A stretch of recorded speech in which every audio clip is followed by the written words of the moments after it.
Hey everyone, welcome to the channel for another Escape from Tarkov video. In this one, I'm going to talk about 5 more tips that should help solo players make it out alive. Playing solo can be tough. You need to keep your eyes on every angle at once, manage all your supplies, and navigate some treacherous gauntlets very carefully to make it out of a raid alive. As I discussed in my last video about solo play, you have some advantages you can exploit, but for the most part, you're outnumbered and outgunned at every turn, so it requires smart, careful play to succeed. It's not impossible though, and with a little practice, you'll be putting your lone wolf operator skills to use with great effect. So with that out of the way, let's get into 5 tips for solo players.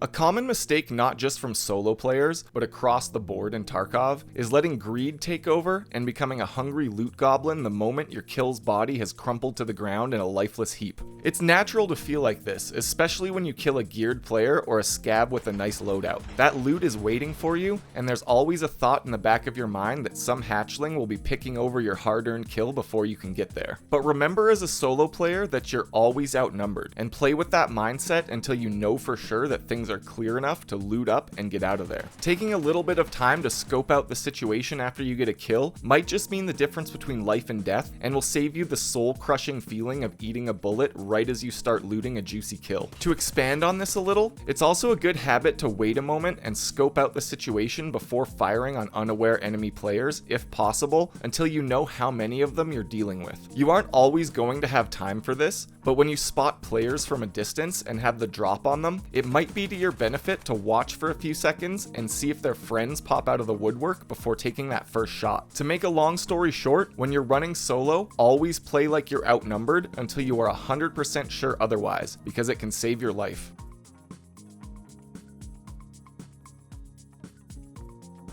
As a solo player, situational awareness is one of the most important tools you have at your disposal, and you should take every step you can to maximize what you can see, but almost more importantly for solo players, what you can hear. When playing alone, you're free of distractions. And while groups have the advantage of extra eyes, solo players definitely have the edge when it comes to sound. When 3 or 4 players are running together in a group, several things are taking away from their ability to hear clearly. First of all, squads need to communicate. That communication needs to be constant so they can keep track of each other. Squads also make a lot more noise when moving together, which not only makes them easier to locate, but also makes it much harder for them to pick up on noises that don't belong, like your footsteps as you move in behind them for the kill.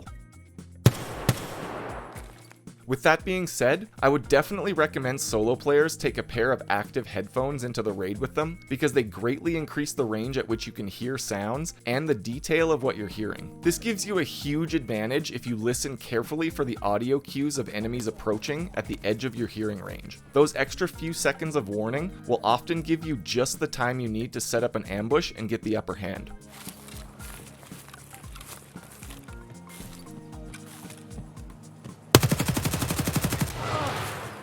What kind of headphones you use is sort of up to preference, but in my opinion, the Sorden headset has the most balanced sound profile, and the Peltor Comtac Sport headset seems to have the highest hearing range. Get a nice headset, preferably both in real life and in Tarkov, listen carefully for those sound cues, and use that situational awareness to your advantage as much as you can.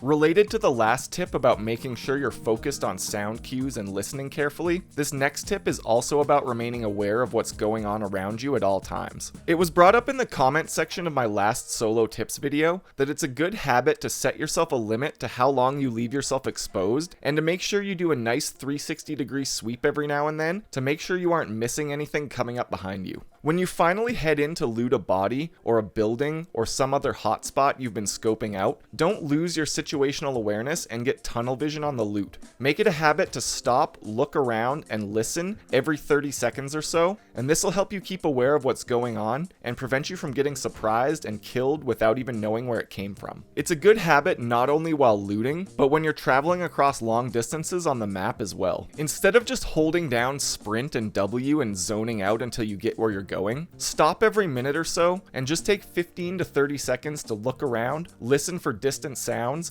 and try to spot any movement within your vision. It's not always going to save you, but if you take even the smallest steps to keep yourself more aware of your surroundings and minimize the time you're exposed to danger, your chances of survival will almost certainly go up.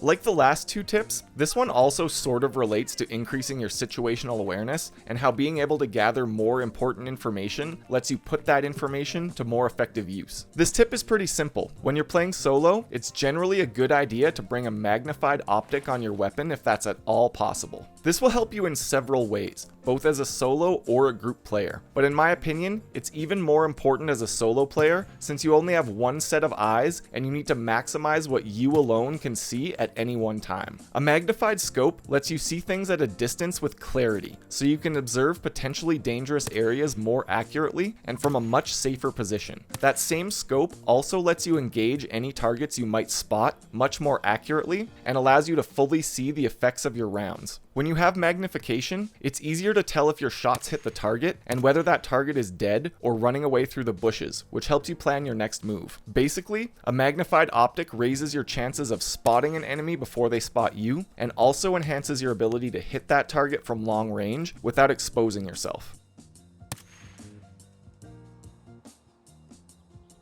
Now, it is true that some scopes in Escape from Tarkov are kind of expensive and take a long time to unlock. However, I'll just go over a few options for affordable optics that are available from lower level traders. First up is a classic, the standard 4x PSO scope, available right away from proper level 1 for about 19,000 rubles. This scope will work with the AK, VSS, PP19, SKS, and SVD as long as it has a dovetail mount. And it's available from level 1, has a large field of view and great reticles, making it a pretty useful, versatile scope. Next up is a pretty versatile variable zoom optic, the Burris Full Field TAC 30 1-to-4x scope, sold by Mechanic level 2 for 34,000 rubles. This scope can cycle between a 1x and a 4x magnification, making it fairly useful for both close and long range shooting. It does require a 30mm scope mount to put on a rifle, and there's a few options available, with the earliest sold by Peacekeeper level 2. Next up is the compact Prism 2.5x scope, sold by Skier level 2 for about 19,000 rubles. This scope is already fairly well known thanks to Deadly Slob's budget loadout video, where he uses this as part of an ADAR build, and it really is a cheap, effective little scope. The Prism offers less magnification than the other two options I gave, but in some ways that makes it more versatile since it's easier to use at close range and keeps your field of view from becoming too restricted while aiming. I also find the lower zoom makes it easier to use when firing full auto.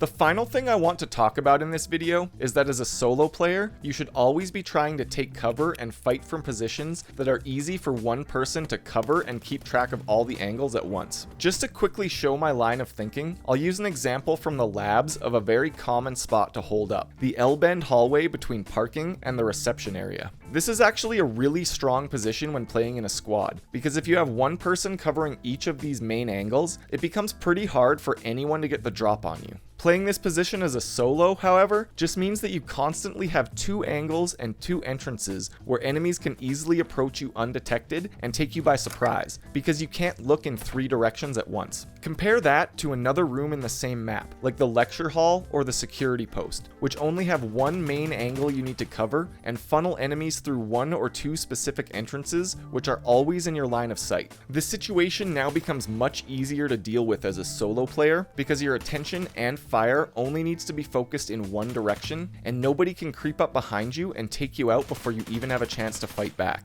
Now, one thing I will say as a disclaimer is that it's also always good to have another way out of your fighting position, basically as a quick escape plan. Just take a look around when deciding where to hold up, and make sure that in the back of your mind you're thinking about the angles you have to cover and the best way to bail on the whole situation when things start going south.